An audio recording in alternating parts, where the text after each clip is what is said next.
রূপা, এই রূপা, রূপা, কোথায় গেলে গো? এদিকে এসো তাড়াতাড়ি।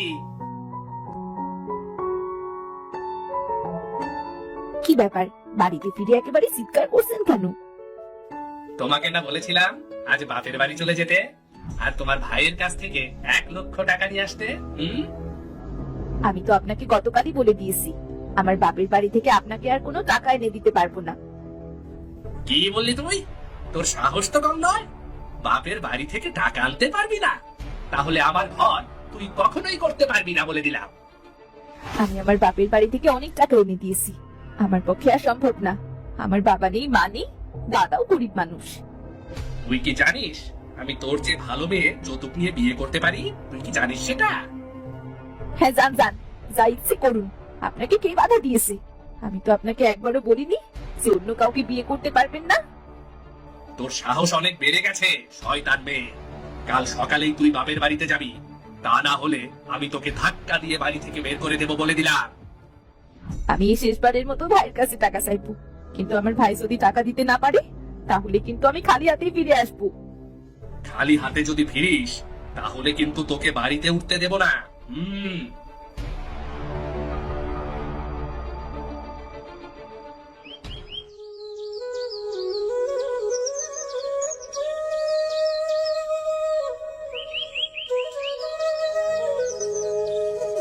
ভাইজান, আমি আবার শ্বশুর বাড়ি থেকে তোমার বাড়িতে এসেছি।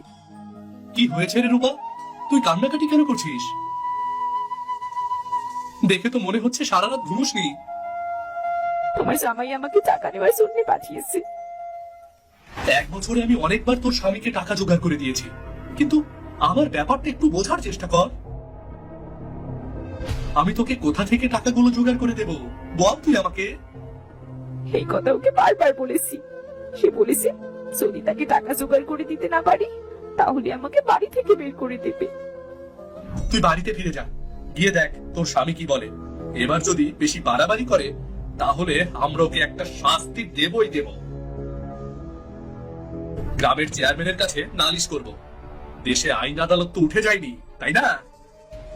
আমি এভাবে আর সংসার করতে পারছি না ভাইজান, তুমি তোমার পায়ে আমাকে একটু আশ্রয় দাও।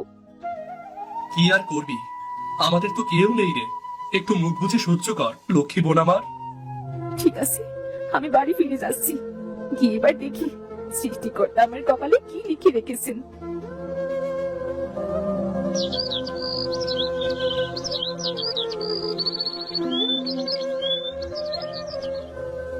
কিরে, এত তাড়াতাড়ি ফিরে এলি? দে আমার টাকাগুলো দে। আমাকে আবার এই টাকাগুলো দিয়ে পুকুর ভাড়া নিতে যেতে হবে। সেই পুকুরে আমি মাছের পোনা ছাড়বো। আমাকে ক্ষমা করে দিন, আপনার টাকাগুলো আমি জোগাড় করতে পারিনি, আর ভাইজানের কাছে কোনো পয়সাও নেই। হারাম জাদি, তাহলে কি করতে গিয়েছিলি ভাইয়ের বাড়ি? টাকা যদি আনতেই না পারবি তাহলে শুধু শুধু কেন গেলি? দয়া করে আমার গায়ে হাত তুলবেন না। আমি তো টাকার জন্য অনেক চেষ্টা করেছিলাম, কিন্তু সেখানে কোনো উপায় দেখতে পেলাম না। এই যে আমি বাড়ি থেকে বের হয়ে যাচ্ছি, ফিরে যেন তোর মুখ আর না দেখতে পাই, আমি বলে দিলাম। দয়া করে এমন কথা বলবেন না। যদি আপনি আমাকে বাড়ি থেকে তাড়িয়ে দেন তবে আমি কোথায় যাব বলুন? আমার তো যাওয়ার কোনো জায়গা নেই। যেখানে খুশি সেখানে যা। তোর মতো মেয়ের সাথে আমি আর একদিনও ঘর করব না।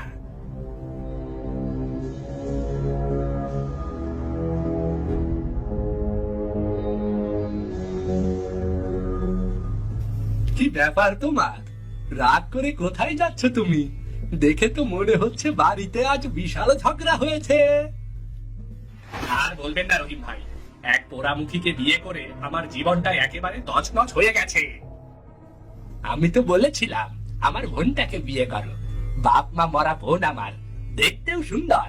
তাছাড়া আমার বোনকে বিয়ে করলে আমি তোমাকে অনেক টাকা দিতাম, আর এখনো দেব। না না না, তোমার বোনকে আমি বিয়ে করতে পারবো না। তোমার বোনের এর আগেও তো 2টো বিয়ে হয়েছিল। 2টো বিয়ে হয়েছে তো কি হয়েছে? কোনো এক কারণে আমার বোনের সংসারটা ভেঙে গেছে, তার মানে এই নয় যে আমার বোন খারাপ মানুষ। একবার তুমি ওর সাথে কথা বলেই দেখো না। সত্যি তুমি তোমার বোনকে বিয়ে করলে আমাকে টাকা দেবে? তা কত টাকা দেবে শুনি? তুমি যদি আমার বোনকে বিয়ে করো তাহলে আমি তোমাকে নগদ 1,00,000 টাকা দেব। সত্যি তোমার বোনকে বিয়ে করলে তুমি আমাকে 1,00,000 টাকা দেবে? হ্যাঁ গো হ্যাঁ। যদি তুমি আমার বোনকে স্ত্রী হিসেবে গ্রহণ করো আমি তোমাকে 1,00,000 টাকা দেব। আর যদি রাজি থাকো তাহলে আজকে আমি আমার বাড়িতে তোমার বিয়ের আয়োজন করব। কি বলো, রাজি তুমি? আচ্ছা ঠিক আছে, আমি বিয়েতে রাজি আছি। এই টাকাটা পেলে আমি পুকুর রাখবো, সেই পুকুরে মাছ চাষ করে অনেক অনেক টাকা উপার্জন করব। আমার সংসারে অভাবের দিন শেষ হবে। সব কিছু ঠিক আছে, কিন্তু আমার বোনকে বিয়ে করতে গেলে একটা শর্ত আছে। আবার কি শর্ত? আমি তো তোমার কথা কিছুই বুঝতে পারছি না। তুমি যদি আমার বোনকে বিয়ে করো তাহলে তোমার প্রথম বউ রূপাকে বাড়ি থেকে তাড়িয়ে দিতে হবে যে। এসব নিয়ে তোমাকে ভাবতে হবে না, ওর সাথে আমি এমনিতেও সংসার করব না। ওকে বলেছিলাম বাপের বাড়ি থেকে টাকা আনতে, সে কিছুই আনতে পারিনি। এমনিতেই ওকে আমি বাড়ি থেকে তাড়িয়ে দেব, কোনো চিন্তা নেই। ভালোই হলো, আজকে তবে আমার বাড়িতে শুভ কাজটা সেরে ফেলি, কেমন? আর তুমি আমার বোনকে নিয়ে তোমার বাড়িতে কাল চলে যেও, কেমন?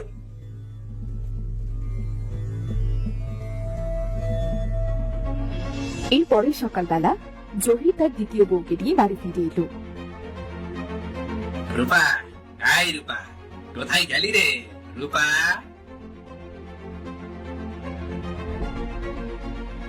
দেখ দেখ, তোর সতীনকে বাড়িতে নিয়ে এসেছি আমি। দেখ দেখ।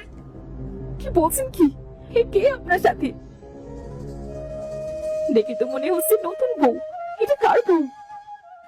বুঝতে পারছিস না এটা কার বউ? এটা আমার বউ। আমি আবার বিয়ে করেছি। তোকে তো বলেছিলাম বাপের বাড়ি থেকে টাকা আনতে, তুই তো টাকা দিসনি, তাই আমি আবার বিয়ে করেছি। আমার কত বড় সর্বনাশ হয়ে গেল। তুমি আমার কপালে এত বড় অন্যায় লিখে রেখেছিলে। তুমি না বলেছিলে এই বাড়িতে আসার পর তোমার বউকে বের করে দেবে? তা হাঁ করে দাঁড়িয়ে কি দেখছো? যাও, ওকে বাড়ি থেকে এক্ষুনি বের করে দাও। এই শোন, এটা আমার নতুন সংসার। এই সংসারে তোর কোনো জায়গা নেই। এখনই বাড়ি থেকে বের হয়ে যা বলছি, এখনই বাড়ি থেকে বের হয়ে যা। আপনি এসব কি বলছেন? আমি আমি কোথায় যাব? না না, এত বড় অবিচার করবেন না আমার সাথে। কোথায় যাবি আমি কি করে জানি? আমি তোকে কোনো জায়গা দিতে পারবো না। তবে রাস্তার ধারে একটা পুরনো ভাঙা ঘর আছে, ইচ্ছে করলে তুই ওখানে থাকতে পারিস। যা তো চোখের সামনে থেকে আমার। রাস্তার পাশে যে পুরনো ঘর আছে সেটা তো অনেক পুরনো, সেখানে কোনো মানুষ থাকতে পারবে না। ঘরটা একেবারেই ভাঙা, বৃষ্টির দিন পানি ঢোকে। তাহলে তোর জন্য এখন আমি আবার রাজপ্রাসাদ কোথায় পাবো রে? যা বলছি, এক্ষুনি বের হয়ে যা, বের হয়ে যা।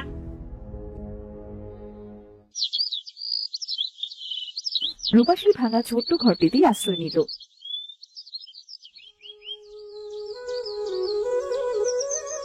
এভাবেই কেটে গেল 1 মাস। একদিন রূপা একটি গাছের নিচে বসে খুব কাঁদছিল। হে বিধাতা, তুমি আমার এই কেমন পরীক্ষায় ফেললে? এখন কি হবে আমার? আমি কোথায় যাব? কি ব্যাপার, তুমি এখানে বসে কান্নাকাটি কেন করছো? মোড়ল সাহেব, আমার ভাগ্যটা খুব খারাপ। জানেন তো, আমার স্বামী আবার দ্বিতীয় বিয়ে করেছে আর আমাকে বাড়ি থেকে বের করে দিয়েছে। আমি বাড়ির পাশে ভাঙা রাস্তার কাছের বাড়িটায় আশ্রয় নিয়েছি। কি বলছো কি? আমরা তো কিছুই জানি না। তা এখন তুমি কি করে চলছো? কে তোমার খাবার খরচ দিচ্ছে বলো? কি আর করবো বলুন, মানুষের বাড়িতে কাজ করে জীবিকা নির্বাহ করছি, কিন্তু এভাবে আর কয়দিন? আমি তো আর থাকতে পারছি না। আচ্ছা বাবা, ঠিক আছে। বর্ষাকাল, প্রচুর বৃষ্টিপাত হচ্ছে। তুমি রাস্তার কাছে ছোট ছোট গর্তগুলোতে কিছু মাছ চাষ করতেও তো পারো। মাছ চাষ? কিন্তু এই ব্যাপারে তো আমি কিছুই জানি না, কখনো মাছ চাষও করিনি। এখন তো বর্ষাকাল চলছে, এমনিতেই মাছের খাবারের অভাব হয় না। তাছাড়া আমি তোমাকে পোনা সংগ্রহ করে দেব। তোমার স্বামী আমার কাছ থেকে মাছের পোনা নিয়ে তার পুকুরে মাছ চাষ করছে। অবশ্য ও আমার একটা টাকাও শোধ করেনি, বলেছে মাছ বিক্রি করে সমস্ত টাকা দিয়ে দেবে। কিন্তু আপনি আমাকে মাছের পোনা কিনে দিবেন মোড়ল সাহেব? আমার কাছে তো এক কানা করিও নেই, আমি কি দিয়ে মাছের পোনা কিনবো? রাস্তার পাশে মাছ চাষ করে যে টাকা পাওয়া যাবে, সে টাকা দিয়ে না হয় তুমি আমার টাকা শোধ করে দিও। তোমাকে দেখে বেশ মায়া হলো, তুমি আমার মেয়ের বয়সী, এইটুকু সাহায্য আমি তোমাকে করতেই পারি। আপনাকে যে কি বলে ধন্যবাদ দেবো নিজেও জানি না। আচ্ছা ঠিক আছে, আপনার বাড়িতে আগামীকাল সকালবেলা যাবো, আপনি আমাকে কিছু মাছের পোনা দেবেন।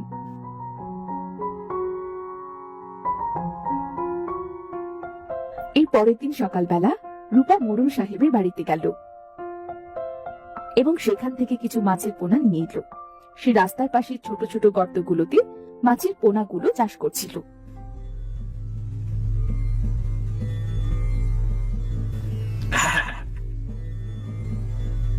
কি ব্যাপার কি? এ তো দেখছি মেঘনা চাইতেই জল। শেষ পর্যন্ত কিনা রাস্তার পাশে এই বৃষ্টির মধ্যে মাছ চাষ করতে হচ্ছে। কি আর করবো বলো, সবার ভাগ্য তো আর তোমার মতন নয়। আমার তো আর এত বড় পুকুর নেই যে মাছ চাষ করবো। তাছাড়া তুমি তোমার বাড়ি থেকে তো আমাকে বেরি করে দিয়েছো। তখন তো আমার কথায় রাজি হওনি। তখন যদি আমার কথা শুনতে, তাহলে তোমাকে রাস্তার পাশে মাছ চাষ করতে হতো না। এখন তো আর তোমার কোনো সমস্যা নেই, ঘরে নতুন বউ এনেছো, সে নিশ্চয়ই বাবার বাড়ি থেকে তোমাকে অনেক টাকা এনে দেয়, তাই না? আরে বাবা, টাকার জন্যই তো বিয়ে করেছি। যখন যা চাচ্ছি তাই তো পাচ্ছি আমি। তুমি যে অন্যায় করেছো না আমার সাথে, তার শাস্তি তোমাকে ঠিক বিধাতা দেবেন। পাপ কিন্তু বাপকেও ছাড়ে না। আগে তুমি নিজেকে সামলাও, শকুনের দোয়ায় কখনো গরু মরে না।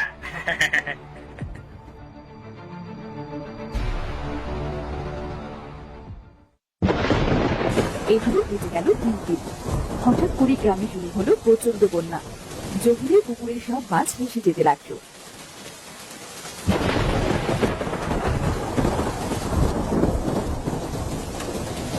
গিন্নি, ও গিন্নি, কোথায় গেলে তুমি? কোথায় গেলে? আমার সব শেষ হয়ে গেল গিন্নি। আমার তো একেবারে সর্বনাশ হয়ে গেল। একেবারে সর্বনাশ হয়ে গেল গিন্নি। কি ব্যাপার, হয়েছেটা কি? এরকম চিৎকার করতে করতে বাড়িতে ঢুকছো কেন?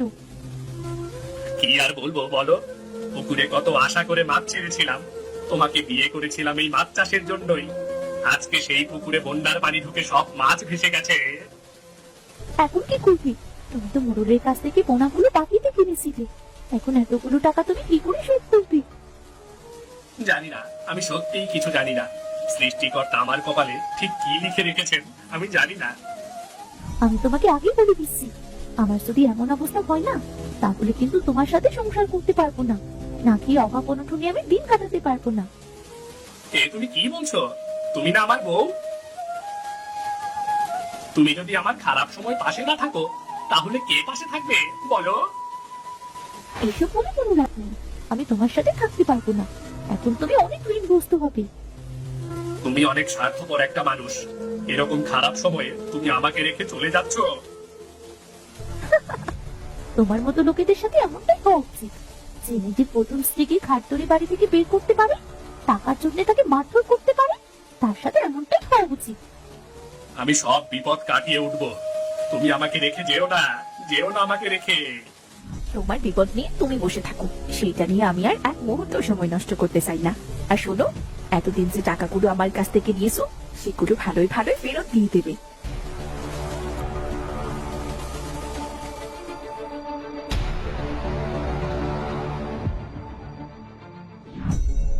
কাদের, এই কাদের, হতভাগা কোথায় গেলি? তাড়াতাড়ি একবার বের হ। কি হয়েছে বড় সাহেব? এই সাত সকালে আপনি আমার বাড়িতে? কি আর হবে, তুই জানিস না আমি কেন এসেছি? মাছের পোনা ছাড়ার কথা বলে আমার কাছ থেকে তো অনেকগুলো টাকা নিয়েছিস, এই টাকাগুলো আমাকে ফেরত দে। হ্যাঁ, আপনি তো সব জানেন। আমার পুকুরের সব মাছ ভেসে গেছে। এখন আমি কি করে আপনার এত টাকা পরিশোধ করব বলুন না? তুই তোর বউয়ের সাথে কত বড় অন্যায় করেছিস সেটা গ্রামের সবাই জানে। বউটাকে রাস্তায় ফেলে দিয়েছিস, আর সেই বউ এখন রাস্তার মধ্যে মাছ চাষ করে জীবিকা চালাচ্ছে। আমি জানি মোড়ল সাহেব, আমি কত বড় অন্যায় করেছি আমি জানি সেটা, কিন্তু আমাকে এত বড় শাস্তি দেবেন না। আমাকে একটু সময় দিন, একটু সময় দিন আমাকে। আমার স্ত্রীও আমাকে রেখে চলে গেছে। একদম ঠিক কাজ হয়েছে, তোর বউ তোকে রেখে চলে গেছে। আমি খুব খুশি হয়েছি। এখন তুই টাকা বের কর, টাকা বের কর জলদি। টাকা ছাড়া আমি তোর বাড়ি থেকে কোথাও যাচ্ছি না। মোড়ল সাহেব, আপনি কেন বুঝতে পারছেন না আমার কাছে একটা টাকাও নেই?